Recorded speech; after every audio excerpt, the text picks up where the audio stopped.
प्रभु नाम अमृत भरा जो पीवे तृप्ताए, सुखी बसे संसार में और अमर पद पाए। प्रभु नाम के अतिरिक्त संसार के अन्य जितने भी भोग रस हैं वो सब फीके और नीरस हैं।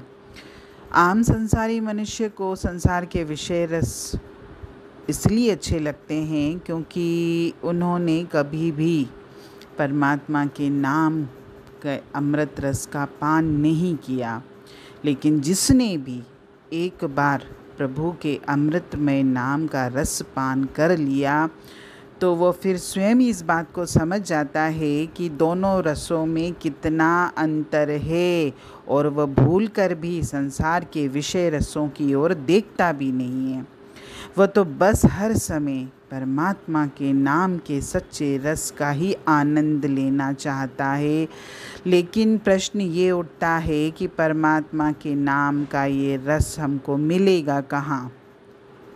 परमात्मा के नाम का ये अमृतमय रस हमको सत्संगों में जाकर, सत्संगवाणियों से जुड़कर, सच्चे संत महात्माओं की पावन संगति से ही मिलेगा। और इस अमृतमय रस का पान जिसने भी कर लिया वो तो अमर पद को ही प्राप्त कर लेता है। और संसार के अंदर जितने भी भिन्न भिन्न प्रकार के भोग रस, विषय रस हैं भी, तो वो सारे रस इन रसों के सामने कोई मायने नहीं रखते। जब हम सत्संगों से जुड़ जाते हैं, सत्संग सत्य महापुरुषों की संगति में बैठने लगते हैं, जब हमारा आत्मिक जीवन शुद्ध और पवित्र हो जाता है, तब हमारे जीवन का आनंद अलग ही हो जाता है। और जब तक हमारा मन परमात्मा के अमृतमय नाम का रसपान नहीं कर लेता, तब तक तो उससे इंद्रिय रस, विषय रस बहुत मधुर प्रतीत होते हैं और वह उनका मतवाला बना हुआ है और दिन रात उन्हीं रसों की, उन्हीं विषय भोगों के पीछे उनको प्राप्त करने के प्रयत्नों में ही लगा रहता है। लेकिन जो भी सौभाग्यशाली मनुष्य है, जो भी सत्संगवाणियों से जुड़ चुका है, जिसने भी अपने जीवन में सच्चे संत महात्माओं की संगति कर ली है, जिसने भी अपनी आंतरिक प्रेरणा से अपने आप को प्रभु नाम से जोड़ा है, तो वो तो इन संसार के भोग रसों की तरफ देखता भी नहीं है। इतिहास में कितने सच्चे संत महात्मा हुए हैं जिन्होंने अपने जीवन को परमात्मा को पूरी तरह से समर्पित किया और अपने जीवन को सफल किया। और जो संसारी मनुष्य कुसंगति में रहते हैं, सदा विषय विलासिता, शरीर इंद्रियों के भोगों तथा संसार के अन्य रसों की ही चर्चा करते रहते हैं, तो उन मनुष्य के चित्त में बुरे संस्कार घर कर जाते हैं और जिस कारण से मनुष्य इन तुच्छ रसों का पान करने में ही मग्न हो जाता है।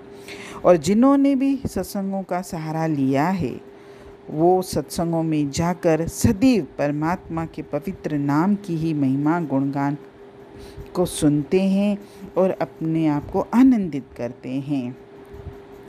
इसीलिए सत्संगों में जाकर सत्संगति करके मन के अंदर नाम और भक्ति के संस्कारों को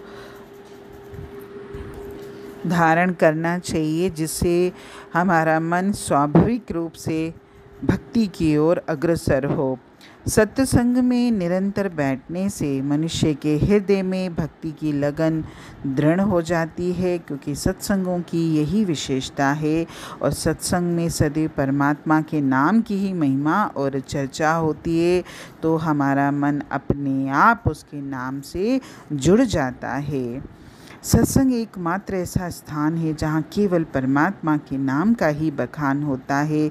और जब हम शुभ संगति में उठते बैठते हैं, सच्चे उपदेश सुनते हैं और परमात्मा के नाम को बार बार हमारे कान में परमात्मा का नाम आता है तो हमारा मन अपने आप ही उस ईश्वर के नाम से जुड़ने लगता है और हमारे मन में नाम और भक्ति की लगन भी पैदा होती है। और उस नाम का इतना प्रताप है कि हमारे अंदर से काम, क्रोध, लोभ, मोह, अहंकार जैसे विकार अपने आप गायब होने लगेंगे। और जिस हृदय में प्रभु नाम का निवास हो जाता है वहाँ ये विकार टिक भी नहीं सकते। जैसे सूर्योदय होते ही उल्लू छिप जाते हैं, उसी प्रकार हृदय में नाम का प्रकाश होते ही हमारे काम, क्रोध, लोभ, अहंकार के विकार भी वहाँ से चले जाते हैं। और वास्तव में अगर हमारे जीवन में दुख, चिंता, अशांति है भी तो केवल इन विकारों के कारण ही है, क्योंकि ये विकार ही हमारे जीवन में दुख और अशांति का मूल कारण है।